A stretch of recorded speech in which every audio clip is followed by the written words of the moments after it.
Pre ഡിഗ്രിക്ക് പഠിക്കുമ്പോഴാണ് സഫിയ വിവാഹിതയാകുന്നത്. ദുബായിലെ ഒരു പള്ളിയിൽ ഇമാമായി ജോലി നോക്കിയിരുന്ന സൈദലവിയായിരുന്നു വരൻ. വിവാഹശേഷം ദുബായിലേക്ക്. പഠിക്കാനുള്ള ഭാര്യയുടെ ആഗ്രഹത്തിന് ഭർത്താവ് തടസ്സം നിന്നില്ല, പ്രോത്സാഹിപ്പിച്ചു. അങ്ങനെ ബിരുദവും ബിരുദാനന്തര ബിരുദവും ബി.എഡും ഒടുവിൽ അമേരിക്കയിലെ പ്രസ്റ്റൺ യൂണിവേഴ്സിറ്റിയുടെ ദുബായ് ക്യാമ്പസിൽ നിന്നും ഇസ്ലാമിക് സ്റ്റഡീസിൽ ഡോക്ടറേറ്റും കരസ്ഥമാക്കി.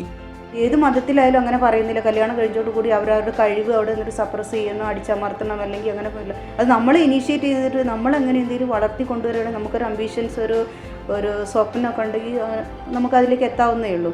അത് നമ്മൾ ഇൻസ്പയർ ആയിട്ട് എടുക്കും പിള്ളേർക്ക്, അല്ലെങ്കിൽ ഇങ്ങനെ സൊസൈറ്റിയിൽ ഇൻസ്പയർ ആയി കൊണ്ടുവരികയാണെങ്കിൽ എല്ലാവർക്കും ചെയ്യാൻ പറ്റിയ കാര്യമാണത്. ദുബായിലെ പ്രശസ്തമായ വനിതാ മെഡിക്കൽ കോളേജിൽ 6 വർഷമായി സഫിയ പഠിപ്പിക്കുന്നു.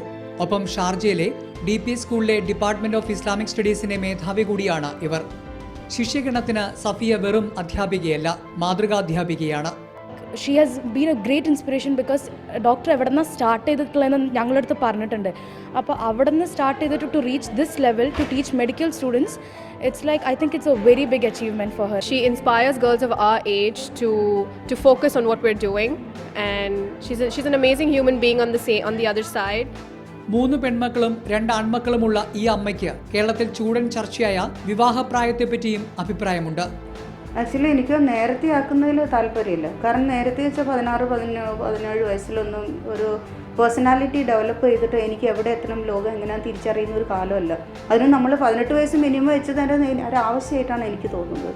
കാരണം എഡ്യൂക്കേഷൻ 18 വയസ്സ് +2 കഴിയുന്ന അവസ്ഥയുള്ളൂ. ഇന്നത്തെ അവസ്ഥയിൽ ആ സമയത്ത് കല്യാണം കഴിച്ചു കൊടുക്കുന്നത് തന്നെ കൂടുതൽ അവർക്കുള്ള വളർച്ച മരടിപ്പിക്കുന്ന ഒരു അവസ്ഥയാണുള്ളത്. പെൺകുട്ടികൾ പഠിക്കണം, തന്നെ പോലെ എല്ലാവർക്കും ആകാൻ കഴിയണമെന്നില്ല. ഇനിയും പഠിക്കാനുള്ള മോഹത്തെപ്പറ്റി പറഞ്ഞാണ് ഡോക്ടർ സഫിയ കോളേജ് അങ്കണം വിട്ടത്. Aippu Vallikadan, Mathrubhumi news, Dubai.